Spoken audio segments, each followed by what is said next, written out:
Life is Strange is one of those games I'd heard a lot about, but never really gave a real chance. And yet, despite only playing the first 20 minutes on a live stream back in 2019, I vehemently hated it for years. Yeah, I used to be obnoxious and chronically online, but I needed a break from horror games to get into the fall spirit. And since this game was set during October, I decided to use this Halloween extravaganza as an excuse to finally play through Life is Strange. And boy, did I have an experience. And yes, I'm sick, shut the fuck up. Typically, I'd break down gameplay and story one at a time, but since this is an adventure game with minimal gameplay that has a larger focus on a branching story that changes with your dialogue choices, I can't really do that this time. So let's start there, I guess. Max goes to take a shit in the girl's bathroom and ends up accidentally witnessing the death of her ex-best friend, Chloe, at the hand of the mentally ill rich kid. She reaches out, turning back time, and is able to save her friend's life. Now she has to unravel why she even has these powers, why the world is ending, and why everybody in the town of Arcadia Bay is somehow tied to the missing girl, Rachel Amber. As a gigantic Twin Peaks fan, there's an immense amount of references to that series, from blatant to more structural. Yeah, some are literally in your face, but others are somewhat more subtle, like everything really tying to the death of Rachel Amber before the game ever begins, like Laura Palmer's death. But Twin Peaks is just one of many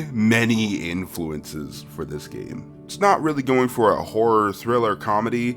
It's more so a slice-of-life crime game, but all the actual detective work and plot twists are saved for the second to last episode. Majority of Life is Strange is a slice-of-life story. And if you know anything about this channel, you know I love me some slice of life. I love it so damn much, although both Max and Chloe don't give off the best first impressions. I won't harp on it as long as some others have, but the moment-to-moment dialogue often consists of memes or Riverdale-esque writing about how much they hate this town. I kinda hated it, and then I loved to hate it. Now, I get that this can be very off-putting, having a main character with powers to alter time itself, focus entirely on her friend's home life or the school photography competition, but I'm fine with that stuff. I'd argue that the final 2 episodes is where the game really begins to jump the shark. The alternate timeline is interesting, but it goes on for so long since most of it is just Max and Chloe awkwardly reconnecting. And then the reveal that the one behind everything is the teacher is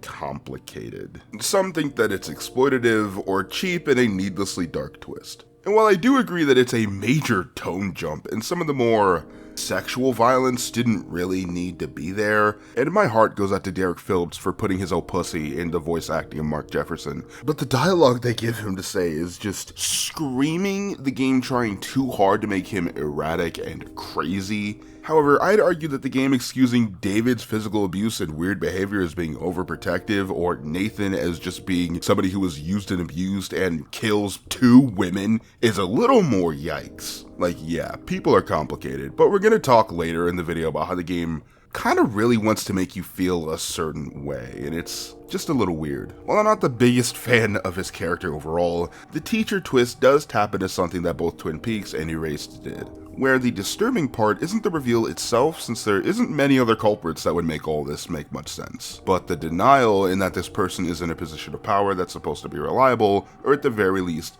trustworthy. And playing the game as an adult allows you to catch on to a lot of things that younger players might not. The needless outburst and straight up uncomfortable language near the opening of the game, turning a blind eye to distressing behavior that he witnesses himself, deciding to not report or reprimand inappropriate behavior and remarks from his students, attending a student party that he knows involves substance abuse. I could go on. And the final episode found a way to be a roller coaster of tones that only manages to somewhat work in spite of itself. The idea of Max constantly jumping through photographs trying to stop Jefferson is interesting, and I appreciated reveals like Jefferson burning the photo so she's brought back to reality, even though that doesn't really make much sense. The rules are not consistent here at all. Or having to see David die over and over again so you can guide him through the fight, that stuff is good. Plus, the horror vibes of the nightmare sequence was one of the best parts of the entire game. It was a really good way to pay off all the uneasy nature you feel throughout the entire game, like when you find dead birds or beached whales. The final nightmare sequence just works as a great end cap to that stuff. But the rest of the episode feels like it slows down far too much, and at points feels like it was just throwing anything at the wall. Regardless of whether the twist worked for you or not, there's a definite difference between the end of the game and the beginning, so much so that it feels like it's its own thing that's only tangentially related to what is appealing about Life is Strange. The quaintness of this game is what makes it so charming. The visuals mixed with the fall colors and somber guitar tracks makes for a game that isn't really matched anywhere else. Don't Nod went for a painted art style that makes the game feel somewhat timeless despite being obviously very low budget. Anything that isn't a big set piece has downright terrible animations and lip sync. That doesn't really bother me, I'm a Kingdom Hearts fan. I get that I often compliment game soundtracks, it's kind of my shtick at this point, but both the original score as well as the licensed music really manages to capture some sort of inner nostalgia I have for a Midwest autumn, despite always living in Arizona. Although I often had to look up the songs after my play sessions since, save for episodes 1 and 3, the songs never loaded at all, leaving me to often sit in silence during what's meant to be emotional cliffhangers. This is just one of many issues I had with the remaster, which is how I played this for this video since it was on sale. Part of me just wishes I had bought it on GOG to get it DRM free for the same price, since this remaster completely loses the original game's charm. The deliberate painted low poly look is replaced with models that blatantly look and feel unfinished. The eyes have so much glare on them, and yet the rest of the textures feel like they haven't loaded in yet. Like most modern remasters, it just sort of throws more lighting and darker shadows at it and calls it a visual upgrade, but that just ends up making the problem even worse. I haven't even mentioned the performance issues I had with a game that was already released on the Xbox One before this. I'm even playing this on an Xbox One S, not a base model, and yet there were framerate stutters, pop-in, and just so many bugs. Near the ass end of episode 4, my game just completely shat the bed. I wasn't able to interact with anything at all. Somehow, by simply playing the game, I was able to break the scripting. Eventually reversing time and re-breaking the padlock 3 times from start to finish was able to trigger the next event. That's already annoying, but what makes it worse is that it was at the height of the game's tension right before a big reveal. Which brings me back to the story. For a game so focused on decisions, I appreciate how much it doesn't make any choice feel like the right one. Regardless of what you do, Max has some sort of regret for what she could have done. Very rarely are there situations where you walk away completely happy, like the altercation with Frank and his dog. This makes most of the playthrough feel like a test of what you think matters or what you're willing to fight for. Of course, you're still working within the confines of what was scripted by the developers, but smaller decisions like not interfering with David's abuse, or being able to just verbally berate Victoria, or even slap Frank's food onto the floor didn't need to be there, but I'm glad that they were. It allows you to guide Max throughout this experience and choose the path you think is right, since in my opinion you aren't playing as Max, but her conscience. You hear her inner thoughts, and even towards the end see her nightmares and biggest insecurities. However, it's not perfect in the slightest. No, as a matter of fact, Don't Nod found several ways to step on their own toes. The game teaches you to blatantly make mistakes and reverse time, allowing you to have the best outcome. Like blowing open the principal's door with a homemade pipe bomb. This is definitely, let's just say I wouldn't be in situations like this. It sets off an alarm, but you can go inside and reverse time, completely avoiding that problem. The only thing is, this is never used again. Ever. You can do it in the game like I did when I broke into Nathan's place, when I broke into fucking David's locker in episode 4, I believe. I always reversed time to make it to where the locks were still in place. But the game never rewarded or even acknowledged that I did that at all, which makes me feel like my choices don't matter in a choice-based game. There's several points where Life is Strange will just throw the decisions and player expression into the fucking garbage. While Chloe being shot starts the story, it's Kate's suicide attempt that operates as Max's true call to action, igniting her want to investigate what really happened to both her and Rachel. And that's fine. Suicide exists and is arguably underrepresented in a productive way in gaming, but I will say that it feels weird and almost unhealthy to put the weight of Kate's death into Max's hands. Because for me, Kate died in my playthrough. Depression and suicidal urges can't be washed away by one's actions or inaction.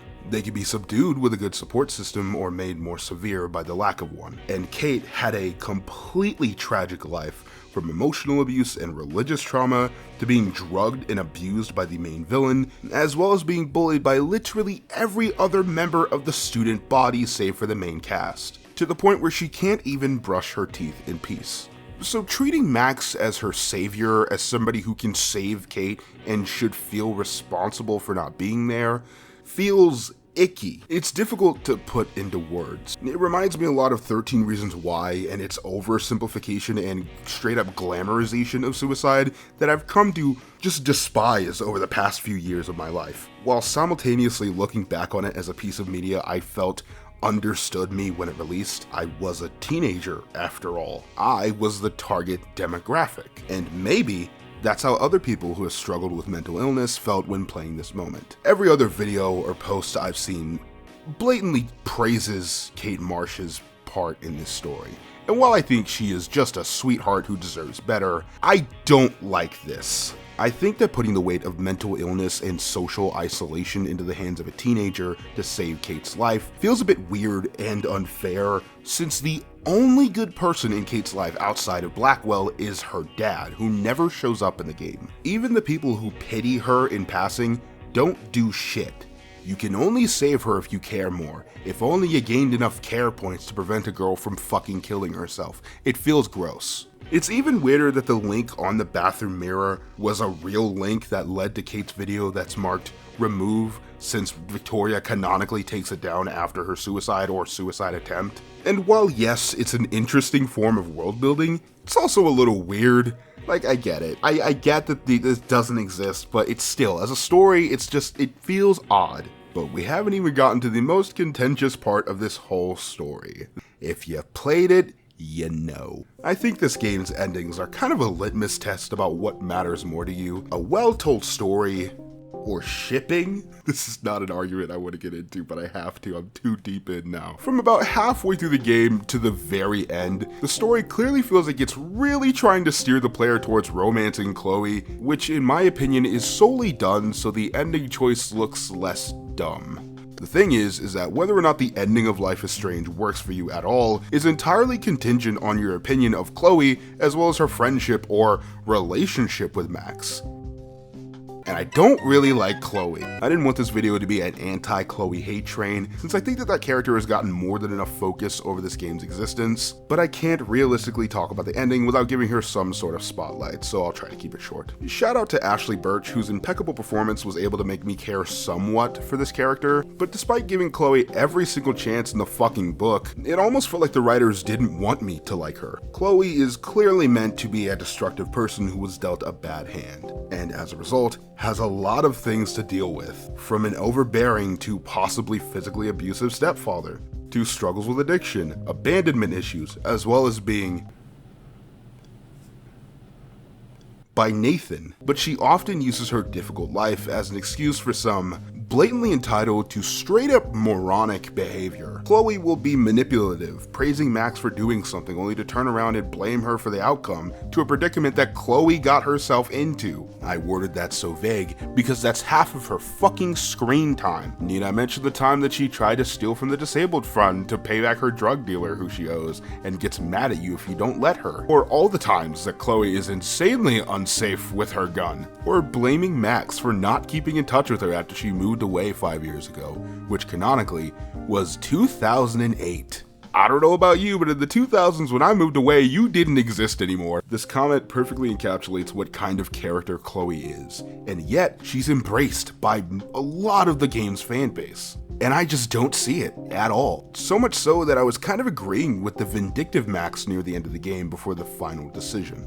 And it seems like that's the point? Through journal entries and some dialogue choices here and there, it feels like the game is setting up Chloe as a destructive person who's not really fun to be around. So when you're faced with the choice to save Chloe and let the entire town of Arcadia Bay be destroyed by the tornado, or let Chloe die at the opening of the game undoing everything, tornado and all, to me, it wasn't a hard choice, and not for the reason you think. Regardless of how I feel about Chloe as a character, the Sacrifice Chloe ending feels like the canonical one. In this ending, Chloe realizes that this is her chance to finally pull her weight. It makes the entire story almost feel like a Greek tragedy, almost, since the entire story was centered on Max saving Chloe from page 1, and it can only be resolved by letting her die. After all, time is like a pond. You can throw a stone at it and cause a ripple, but the current always corrects itself. Did I just quote Days of Future Past in a game review? Yes, I did. Fuck you. It also proves that all of the weird happenings were a direct result of Max saving Chloe in the restroom, as well as every other fuck up she got herself into. It also operates as some sort of Chekhov's gun, since Max is constantly reminding Chloe that she can't keep fucking saving her, despite Chloe never really listening to her. Frankly, I can't buy that these two are close friends, let alone partners. Warden may be a needy weirdo who felt like he was 2 steps away from saying some incel shit, but he at least treats Max like a normal fucking person and not someone who should bend to his every will, lest they be seen as a bad friend. The Sacrifice Arcadia Bay ending, in terms of its writing, is an immature choice framed as a loving one. It really feels like saving one person over an entire town of people was just added there for players who, in the nicest way, have no taste in virtual women. I'm sorry to the shippers, but this is just as bad as Raylo.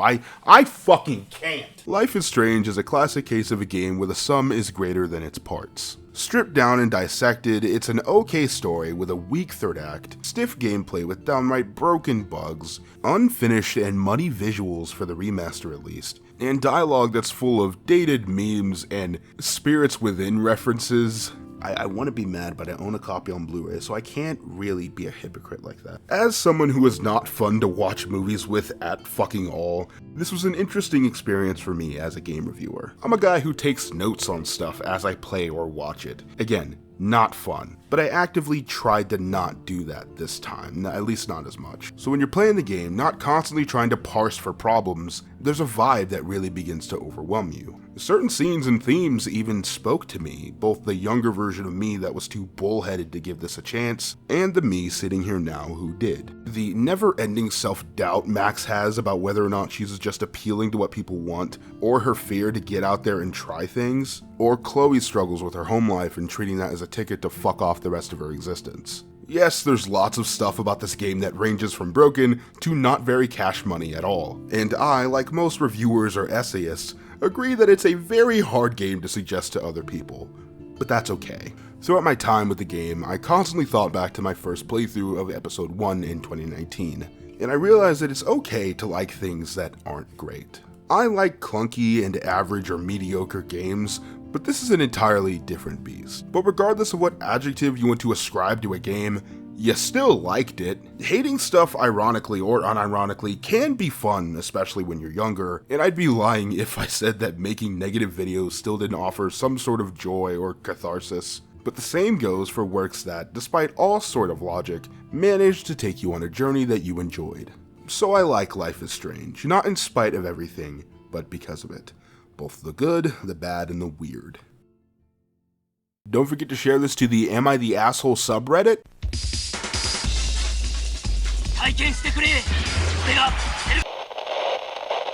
Dad was such a drag. Every day he'd eat the same kind of food, dress the same, sit in front of the same kind of games. Yeah, he was just that kind of guy.